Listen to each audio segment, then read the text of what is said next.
Bapa,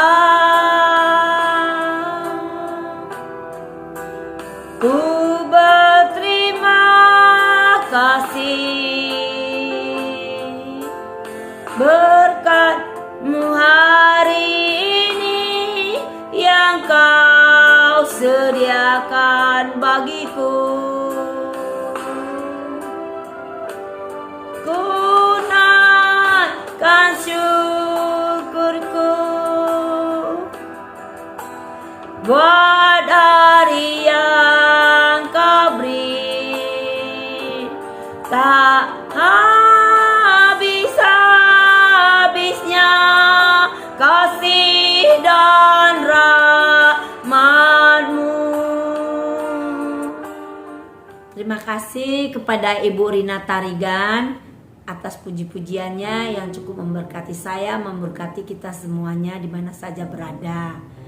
Terima kasih Bapak Rasita Surbakti dan Bapak Ibu semua yang telah memberi kesempatan bagi saya untuk menyampaikan renungan firman Tuhan pada sore hari ini. Terima kasih Tuhan Yesus atas kasih dan anugerah-Mu di dalam kehidupan kita sepanjang hidup ini. Sebelum kita mendengarkan renungan firman Tuhan, marilah kita berdoa. Bapa kami yang di surga, kami kembali mengucap syukur dan terima kasih atas kebaikan yang telah kami terima dari-Mu. Kami semua terpelihara dengan sempurna oleh kasih karunia-Mu, dan sore ini kami rindu mendengarkan kebenaran firman-Mu. Kami mohon ajari kami dan berikanlah kami hati yang mengerti firman-Mu dan melakukannya di dalam kehidupan kami masing-masing. Pakai mulut hamba-Mu ini untuk menyampaikan firman-Mu, dan tutup bungkus kami semua dengan kuasa darah-Mu yang kudus. Di dalam nama Tuhan Yesus Kristus, glory, haleluya, kami telah mengucap syukur dan terima kasih dan berdoa. Amin, amin, amin, amin. Salam Bapak Ibu Saudara. Puji Tuhan. Saya percaya kita semua yang hadir di acara CCM ini adalah orang-orang yang diberkati. Dan tentu kita adalah orang-orang yang sangat dikasihi oleh Tuhan. Amin semuanya. Kita semua diberkati karena yang menyertai kita adalah Sang Pemberi berkat atas semua orang yang hidupnya berkenan kepadanya. Dan Sang Pemberi berkat yang menyertai kita adalah Tuhan Yesus Kristus. Amin Bapak Ibu. Bapak Ibu Saudara, sore ini saya akan menyampaikan renungan firman Tuhan yang saya beri tema hati Bapa. Saya percaya kita sudah sering mendengar khotbah tentang hati Bapa. Namun tentu tidak ada salahnya kita kembali merenungkan perumpamaan tentang hati Bapa kepada murid-muridnya, dan saya pun tidak ada maksud mengajari Bapak Ibu Saudara ya. Bapak Ibu Saudara, pembacaan Alkitab kita sore ini diambil dari kitab Lukas 15 ayat 20b dan c. Saya bacakan untuk kita semua. Lukas 15 ayat 20b dan c. Tergeraklah ketika ia masih jauh, ayahnya telah melihatnya, lalu tergeraklah hatinya oleh belas kasihan. Ayahnya itu berlari mendapatkan dia, lalu merangkul dan mencium dia. Bapak Ibu Saudara, ayat firman Tuhan yang kita baca di atas adalah bagian dari rangkaian ayat firman Tuhan di Lukas 15 ayat 11 sampai 32. Di mana di sana dikisahkan bahwa ada seorang bapak yang memiliki 2 orang anak. Kedua anak tersebut diceritakan adalah anak yang sama-sama dibesarkan dan dipelihara dengan baik oleh sang bapa.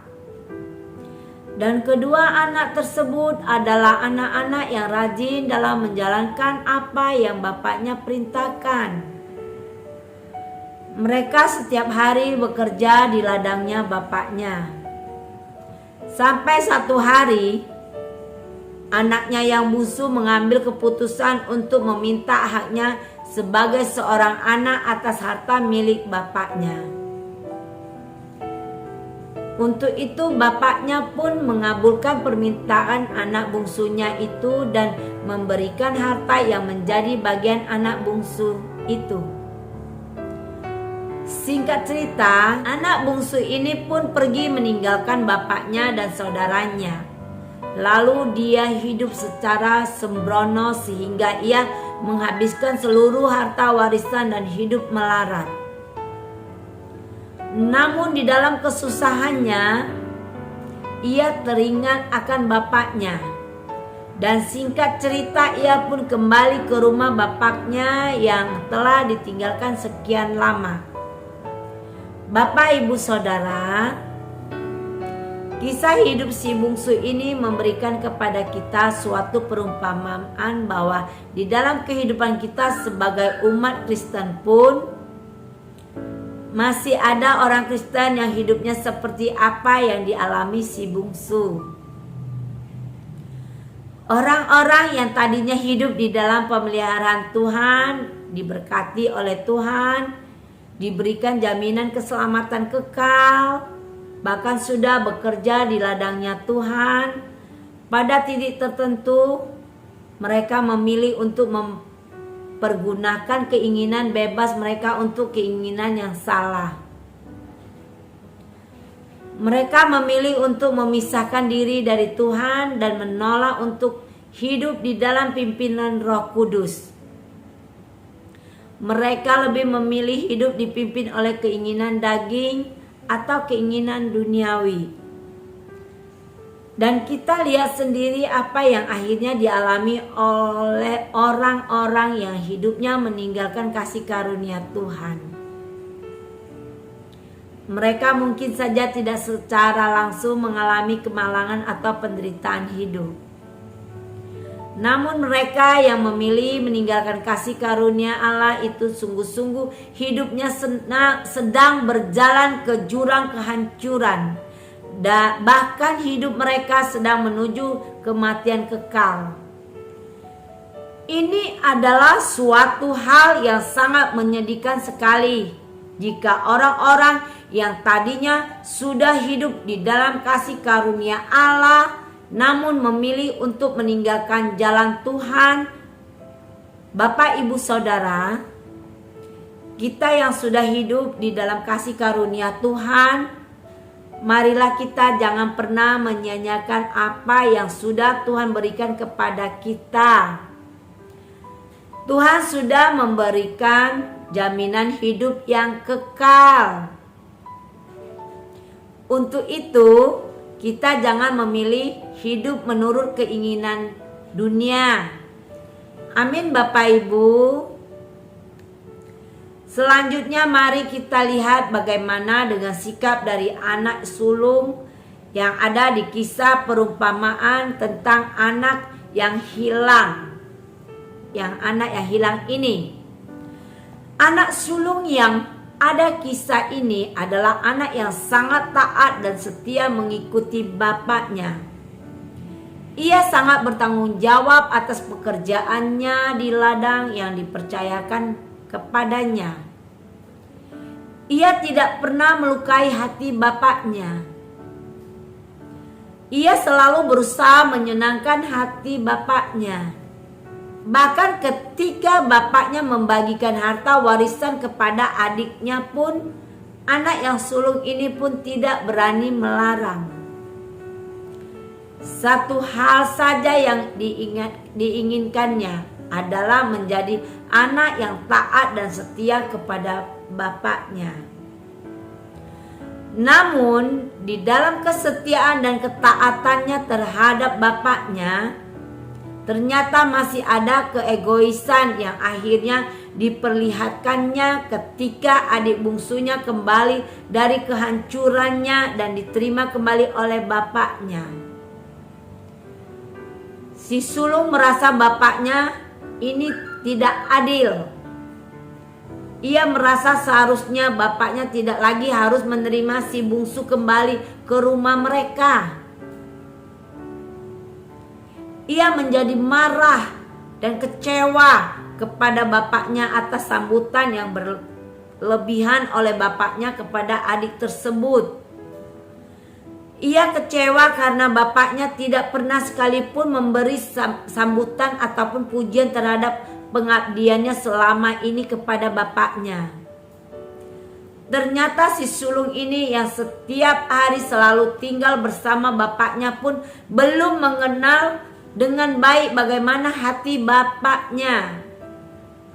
Bapak, ibu, saudara, sikap hidup dari anak sulung ini pun sering kita jumpai di dalam kehidupan orang Kristen.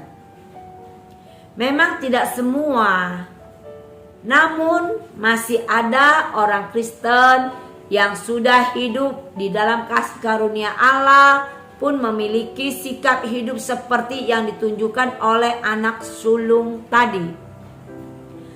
Ketika Allah memulihkan hidup orang-orang yang terhilang dan memberkati mereka berlipat kali ganda, orang-orang Kristen tipe si anak sulung ini pun sering merasa kecewa. Meskipun ia tetap di dalam persekutuan rohani dan tetap melayani di ladang Tuhan. Mereka merasa sudah hidup setia dan taat, namun hidupnya cuma pas-pasan saja. Mereka merasa seharusnya mereka pun harus menerima apa yang telah Tuhan lakukan terhadap orang-orang terhilang dan kembali kepada Tuhan. Mereka merasa seharusnya merekalah yang mendapatkan prioritas diberkati oleh Tuhan. Ini adalah ego yang masih dimiliki oleh orang-orang Kristen yang belum mengenal Allah dengan baik dan benar. Bapak, ibu, saudara, sikap hidup si sulung ini mengingatkan kita yang masih hidup dalam kasih karunia ini agar belajar untuk lebih mengenal hati Bapa kita di surga.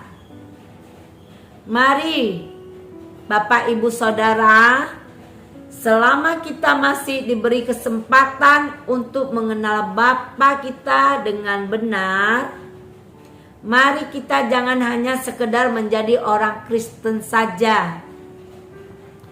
Mari kita jangan hanya merasa sudah melayani di ladang Bapa. Jangan hanya merasa sudah hidup setia dan taat kepada Bapa, namun ternyata belum mengenal hati Bapa secara benar. Kembali ke kisah Lukas 15 ayat 11 sampai 32 tadi. Kita melihat bagaimana sikap sang Bapa terhadap kedua anaknya. Ketika anak bungsunya menuntut hak kebebasan hidupnya, sang bapak pun mengabulkannya. Namun di dalam hatinya yang terdalam, sang bapak pun selalu memikirkan anak bungsunya yang telah pergi meninggalkannya. Mungkin sering sekali sang bapak memandang ke arah jalan di mana anak bungsunya pergi. Siang dan malam sang bapak selalu berharap anak bungsunya pulang kembali kepadanya. Dan apa yang menjadi kerinduan hati sang bapak pun terjadi seperti yang diharapkannya. Si anak bungsu pun kembali ke rumah bapaknya. Lihat betapa sangat bahagianya hati sang bapak.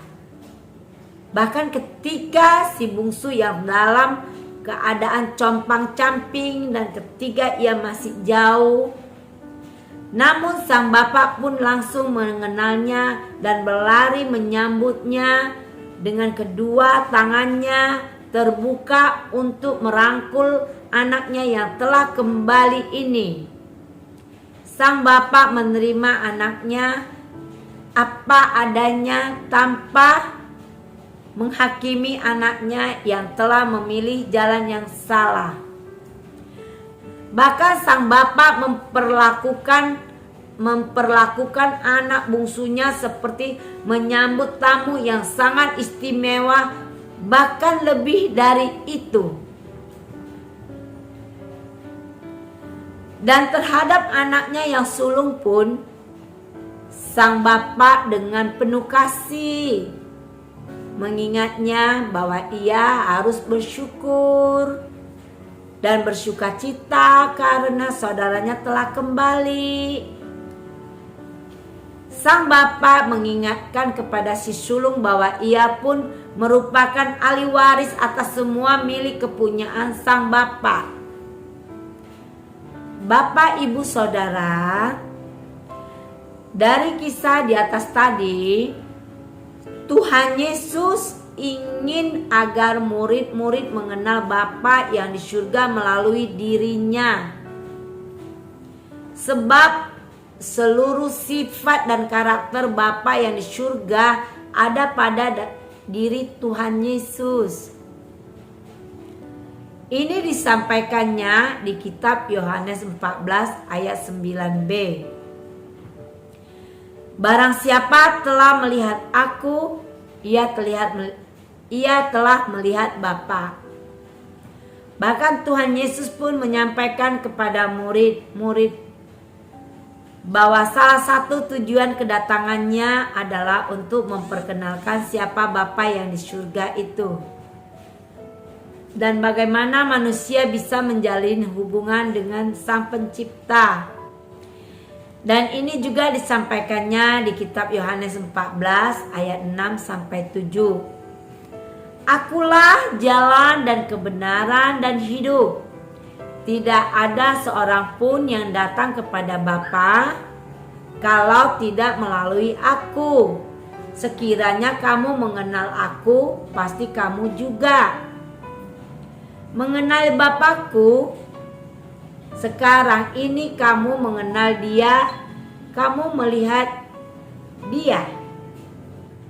Jadi Bapak, Ibu, Saudara, jika kita ingin mengenal Bapa di surga, maka contoh yang paling sempurna adalah melalui Tuhan Yesus. Gambar diri Bapa yang di surga ada pada Tuhan Yesus. Di mana Tuhan Yesus memiliki sifat dan karakter yang hanya terpusat kepada kasih. Kita melihat bagaimana Tuhan Yesus adalah pribadi yang sangat sabar. Ia murah hati, ia tidak sombong, ia tidak pemarah, dan menyimpan kesalahan orang lain. Ia tidak bersukacita karena ketidakadilan, namun ia bersukacita untuk kebenaran. Dan semuanya ini sesuai dengan yang dicatat di surat 1 Korintus 13.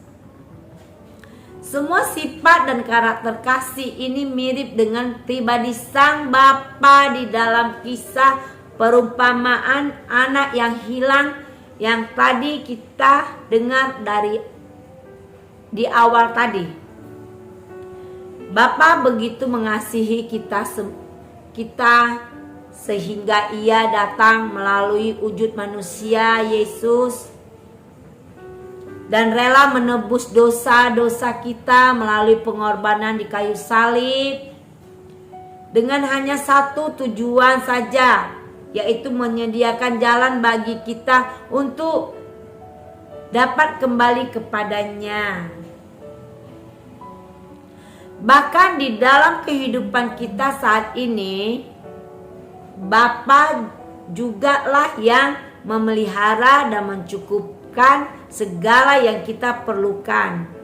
Ia yang memberikan kita hikmat dan jalan untuk mendapatkan berkat melalui pekerjaan ataupun pelayanan kita.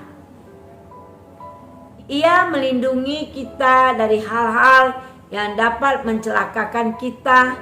Bahkan Bapa juga melindungi semua orang-orang yang kita kasihi. Ia selalu hadir dimanapun kita berada.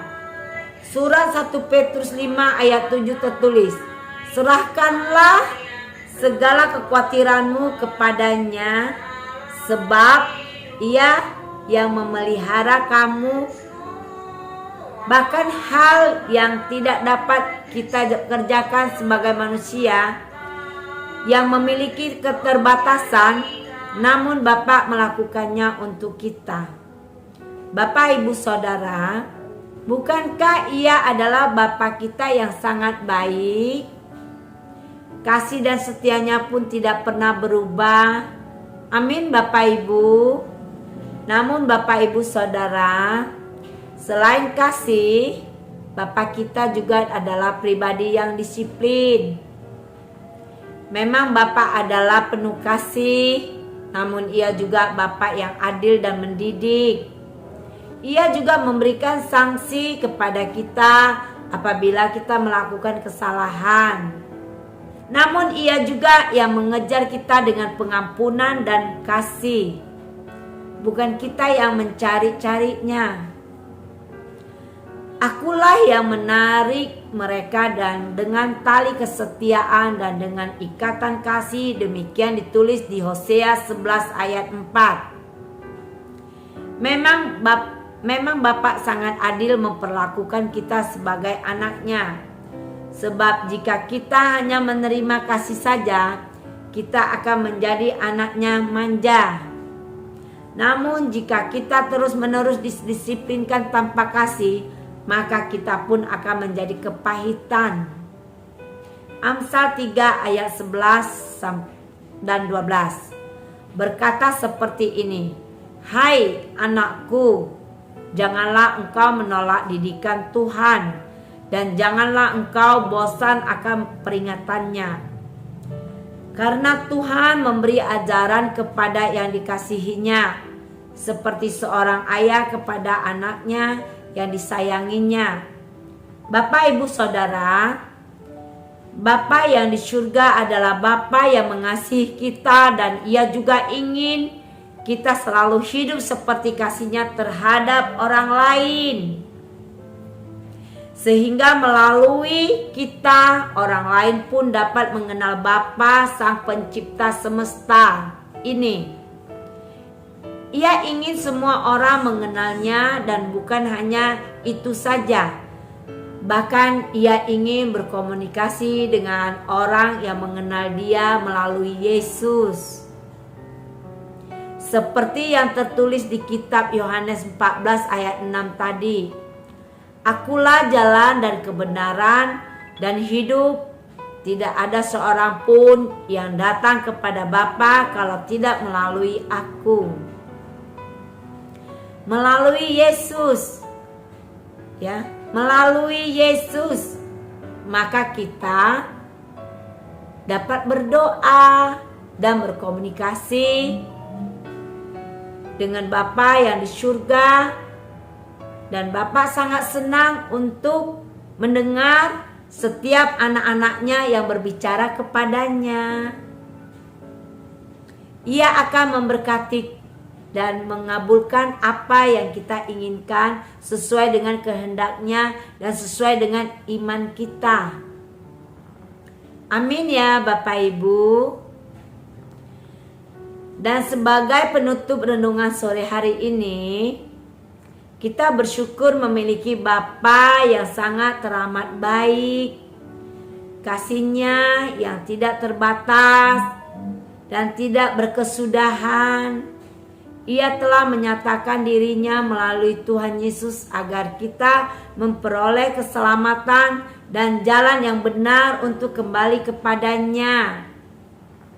Ia ingin kita yang telah mengalami kasih-Nya juga selalu hidup dalam kasih dan melakukan kasih Bapa di dalam kehidupan kita setiap hari. Melalui hidup dipimpin oleh Roh Kudus, maka kita akan dapat mengasihi Allah dan mengasihi sesama manusia.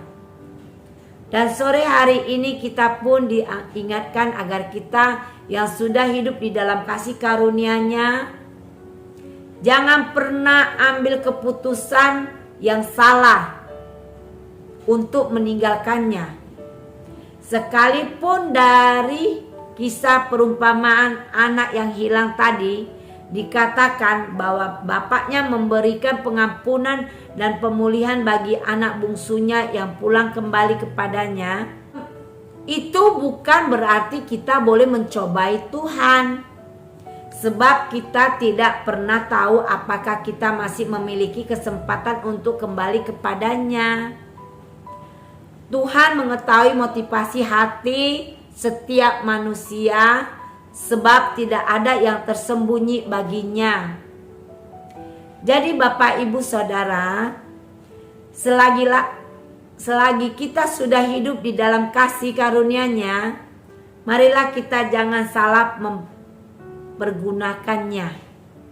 Hati Bapa selalu menginginkan kita selalu ada bersamanya, baik di kehidupan saat ini maupun di kehidupan kekal nanti. Sebab hati Bapa adalah hati yang penuh kasih. Amin ya Bapak Ibu Saudara. Demikian renungan firman Tuhan sore hari ini. Semoga Roh Kudus memberikan pencerahan kepada kita semuanya. Mari kita berdoa. Bapa kami Bapa surgawi, terima kasih atas renungan firman Tuhan sore hari ini. Kami bersyukur Tuhan mengingatkan kami agar selalu hidup di dalam kasih karunia Bapa surgawi. Sebab Tuhan ingin kami selalu ada di dalam perlindungan dan pemeliharaan Bapa. Sebab itu kami bersyukur dan berterima kasih pada Bapa di surga yang mengasihi kami dan memberkati kami semua. Di dalam nama Tuhan Yesus Kristus kami telah mengucap syukur dan berdoa. Glory, haleluya, haleluya. Amin, amin, amin, amin. Amin. Tuhan berkati. Pak Ferry, kita mau dengar kesaksian. Silakan Pak Ferry. Ya, terima kasih. Jadi saya memang sangat terberkati oleh firman hari ini. Dan firman ini juga sangat menggambarkan kehidupan saya dulu. Gitu sebagai anak yang pernah tersesat. Jadi bagi saya memang kehendak bebas itu, kasih karunia Tuhan tidak menghilangkan kehendak bebas manusia. Nah, jadi tetap dibutuhkan kehendak bebas kita untuk bisa kembali pada Tuhan ketika kita tersesat. Saya dulu pernah jadi napi hukuman 8 tahun. Dan saya memang tersesat, gitu. Tetapi kalau kita lihat cerita tadi di Lukas tadi, kita tidak menemukan ayat bahwa bapaknya kemana-mana mencari dia. Tetapi yang diceritakan adalah ketika anaknya kembali, ketika anaknya sadar dengan penuh kehendak bebasnya, dan di ayat 18 dia langsung pikir saya harus kembali pada Tuhan. Nah kemudian di ayat 19 dia kembali dengan merendahkan dirinya, merendahkan hatinya pada Tuhan, bahwa dia kepada bapaknya, bahwa dia memang sudah bersalah, datang mau jadi hamba pun nggak apa-apa, nggak usah jadi anak deh, nah gitu ya. Nah kemudian juga dia mengakui dosanya di ayat 21, nah gitu ya. Jadi memang ketika kita tersesat, kita harus punya kehendak bebas untuk kembali pada Tuhan. Rendah hati, akui dosa kita harus bertanggung jawab atas dosa kita. Nah barulah kita bisa full dianggap menjadi anak dan dosa bisa diampuni. Jadi kadang ada yang berasa ajaran-ajaran sekarang teologi kan banyak ya. Ada yang hyper grace dan lain-lain yang bahwa sekali salah pasti selamat. Nah gitu ya. Bahwa kalau kamu udah dibaptis pokoknya melakukan dosa pun tetap selamat. Ya, saya sih kurang setuju. Nah gitu ya. Tetap kasih karunia Tuhan tidak menghilangkan kehendak bebas. Karena bagi saya keselamatan, saya kalau mengajarkan keselamatan, saya suka pakai ayat Yohanes 3:36. Bahwa barang siapa percaya pada anak, dia akan diselamatkan. Tetapi barang siapa tidak taat pada anak, maka murka Allah tetap padanya. Jadi keselamatan itu tetap percaya yang taat. Nah, makanya kenapa Abraham dibilang bapak orang beriman. Karena dia taat, walaupun saat itu nggak ada hukum Taurat. Nah, gitu ya. Tetapi dia taat. Nah, Tuhan menganggap ketaatannya sebagai kebenaran.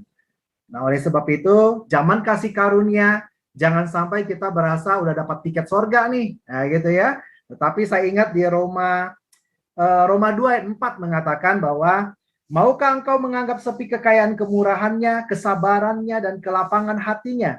Tidakkah engkau tahu bahwa maksud kemurahan Allah adalah menuntun engkau kepada pertobatan?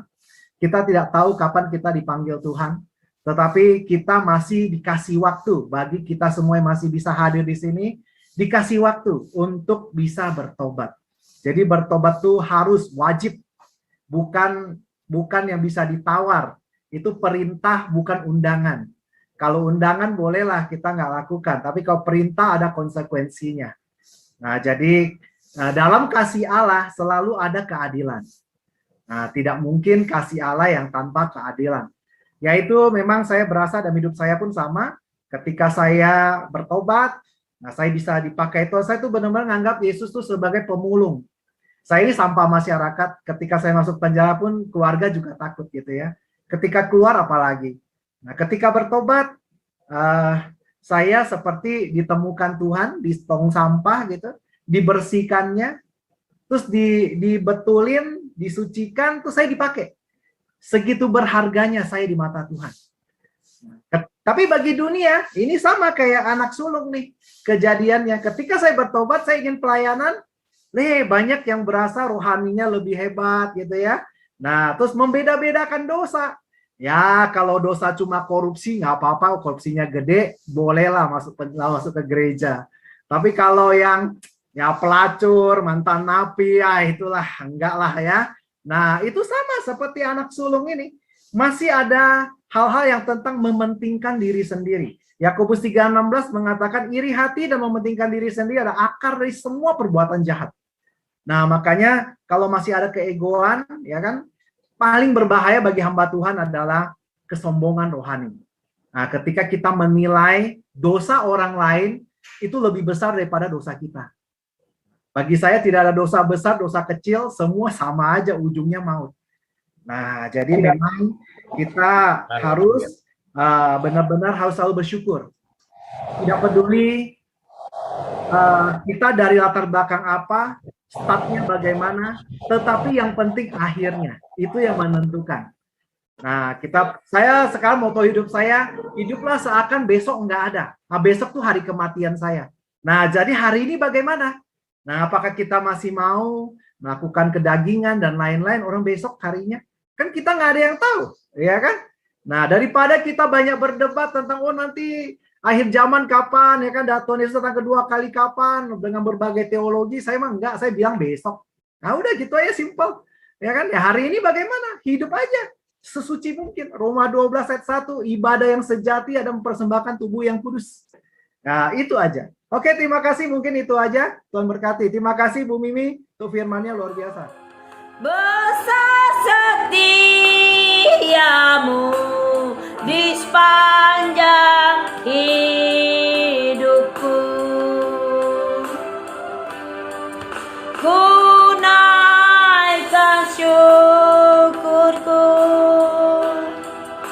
buat hari yang kau beri, tak habis-habisnya kasih dan rahmat-Mu,